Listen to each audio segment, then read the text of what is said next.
and welcome back to Tech Week in Frankfurt. You're with me, Natalie Turner from Disruptive Live, and today I am joined by this lovely lady, Michaela Sorrentino. Yes. Am I saying that right? Yeah. Fantastic. Michaela Sorrentino. She is the founder of Project Gnosis. Now, how are you today? I'm fine, thank you. Fantastic. So Project Gnosis, I mean, this is new to me. I'm sure it is to some of our viewers as well. Tell us about it. What is it? Project Gnosis is an ed tech company that we started in 2013. It was with the intention to teach children how to read and write computer programming languages, and we came up with this idea to use a gamification platform because the best way that children know how to learn is through play. And since video games are all the rage, we thought let's try and lure them in with something that they're very familiar with. And so that's basically how it all started.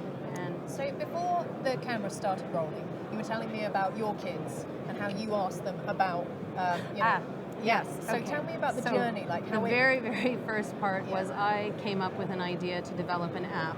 It was during the time when everyone was doing this and making millions.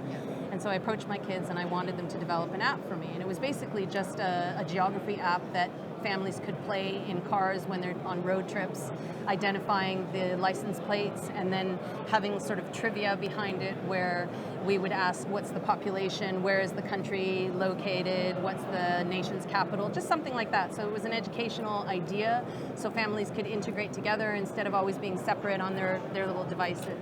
And unfortunately, my kids just looked at me and laughed and went, yeah, I don't think so. And I said, what do you mean you don't think so?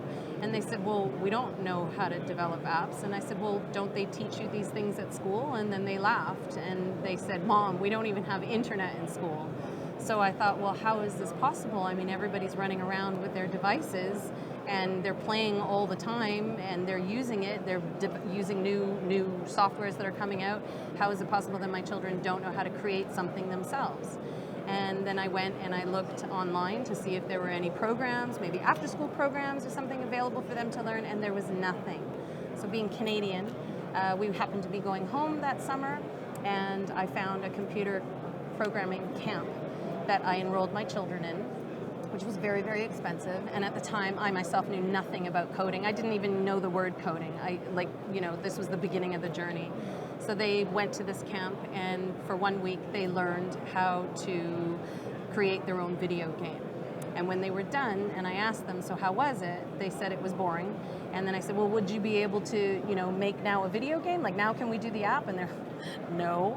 So I was really surprised. And at that point, when we came back to Germany, this is where we live now, I decided to do a little more research, and I was shocked to realize that there were absolutely no platforms, not online or not, physically, like physical clubs that they could go to learn how to engage with technology in a more intelligent way. So you wanted to way. Create something, a fun, innovative way for children to learn in a more creative way. And so at that time, I'm just extremely passionate about all things education.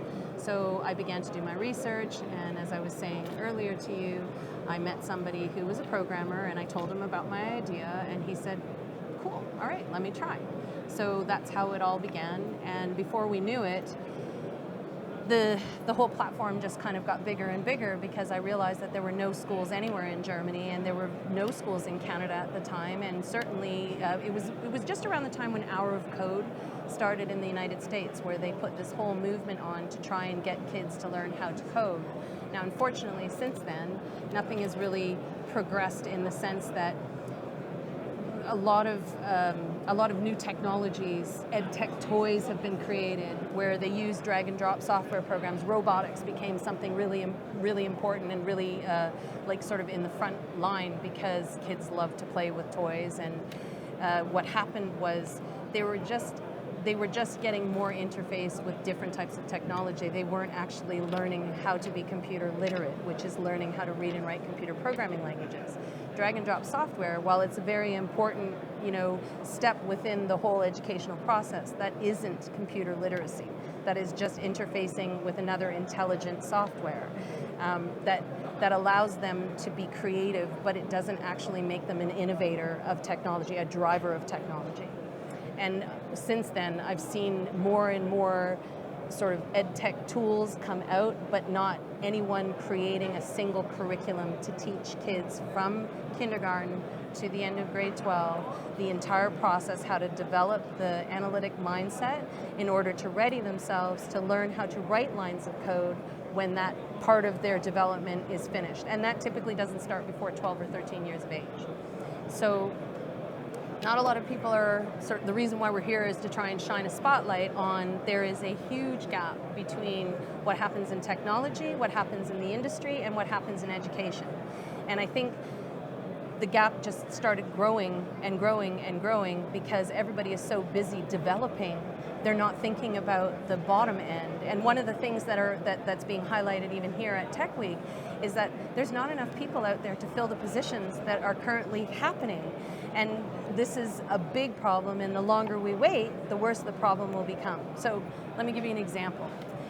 Today, in 2019, it might be a little bit higher, but doubtfully, only 0.003% of the world's population actually know how to read and write computer programming language. Wow. That means we live in a world of total computer illiterates, all of us. And I think there's several different factors as to why that is. Part of it is political, part of it is just nobody's really paying attention to it, and part of it, is the government, is the education. There's not a lot of funding that goes into education, and they're all seeing how expensive the development of this technology is, and so they're, a little bit like, okay, how are we going to do this? And typically, computer programmers or people who are proficient in that area, they go and study what they need to work in the industry.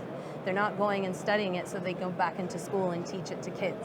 So this is where we saw a really big gap in the market, and since then we have basically been working and researching and building our product or our curriculum.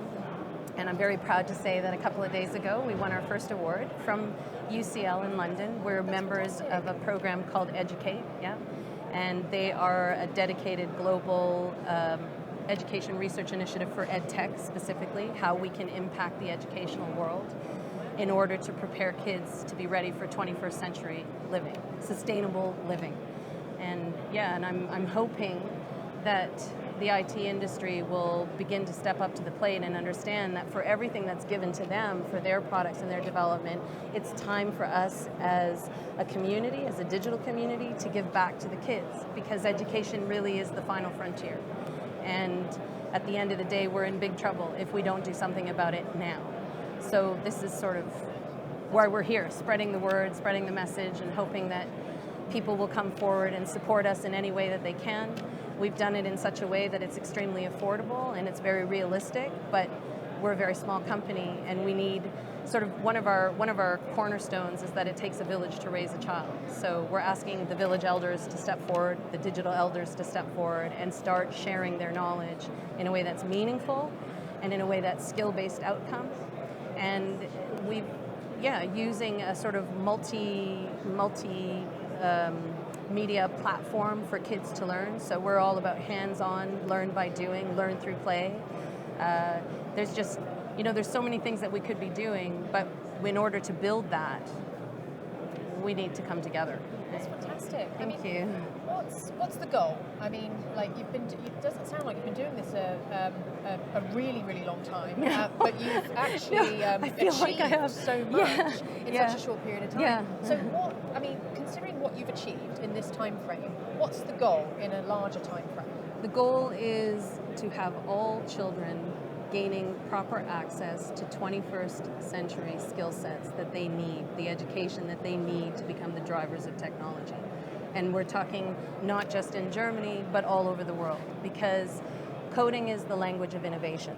And we live now in a world that is no longer sustainable. And everybody's talking about it, and they're all trying to scramble to find out what's the solution. Well, for me, the fundamental solution is education, because your nation is only as good as the kind of education you put into your kids. So when we're looking at statistics like 0.003% of the world's population are currently computer literate, this is a big problem. Technology has the innovation and has the capacity to do things like clean up the planet, clean the oceans, do the things that are necessary for us to proliferate as a species. And it's time to sort of come together, because digitization has erased the borders, really. It doesn't matter where you live. Here, you're from London, I'm guessing. I'm from Canada, my partner is from Germany, you know, and we're all kind of working towards one big picture. And I guess, I don't know, for whatever reason, I have the vision, and I'm super passionate about my children. I mean, the bottom line is I do this because I'm a mother, and I want to know that I've done everything in my power to correct the errors that we have made as a society, and I'm just doing my bit, and I'm asking other people to like do the same.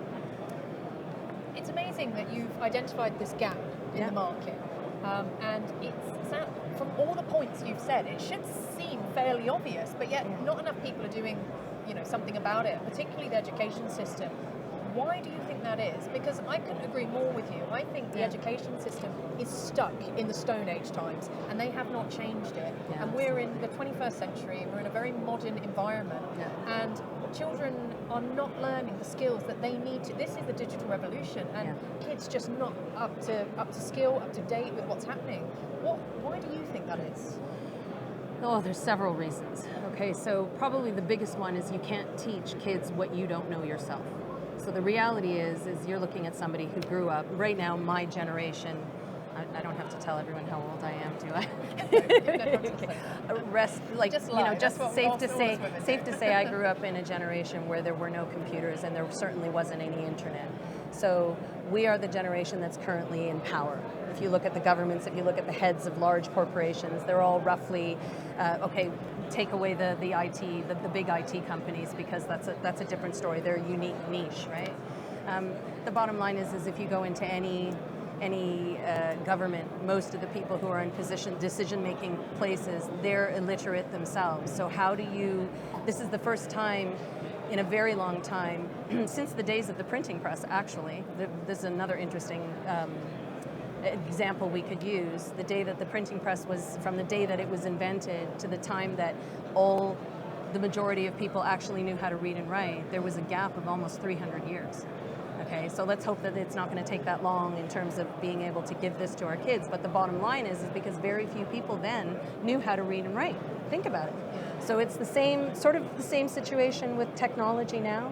We just got ahead of ourselves and nobody really stopped to think about the little people. And that's really, you know, I'm here until my last breath, you know, fighting the good fight for the little people. Well, look, fingers crossed, and I honestly wish you the best of luck. Thank you. But we have, in fact, run out of time. Oh, I could talk to you about this all day. Yeah, well, I would love to. And then actually, that's one of the reasons why I sort of came by this booth today, is because I'm hoping that there will be more and more people like you. You're a fantastic interviewer, by the way.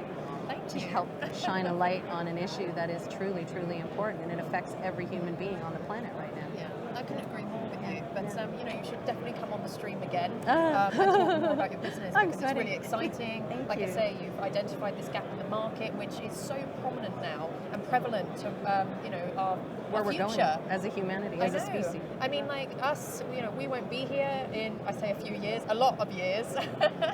But you know, the children are the future, and if we're not teaching them the right skills, then who knows? It's pretty sad. And I can tell you from the pilot projects that we're currently doing here in a couple of public schools in Germany, it's amazing to see where their skill level is at. So we're just collecting as much information as we can in order to perfect the curriculum, because there's so many steps that they need to know that we all take for granted. For example, 10 keyboard typing, 10 finger keyboard typing. So, you know, kids in grade 2, they don't know where the letters are placed on a keyboard. So like, you know, it's got to be done. No, absolutely. Anyway. Well, look, thank you so much, Michaela, for joining us on the stream. Thank you. That is all from us for now, but don't go away. We will be back after a very short break. Oh, actually, don't go anywhere. Do you have a website? I do. You do? Tell our audience what your website is. www.project-gnosis, spelled G like George, N like Nancy, O, S like Sorrentino, I, S like Sorrentino.com. Fantastic. All right, well, if you want to know more information on Michaela's fantastic Project Gnosis, then go to our website. But that is all from us for now. Don't go away. We will be back after a short break. See you in a bit.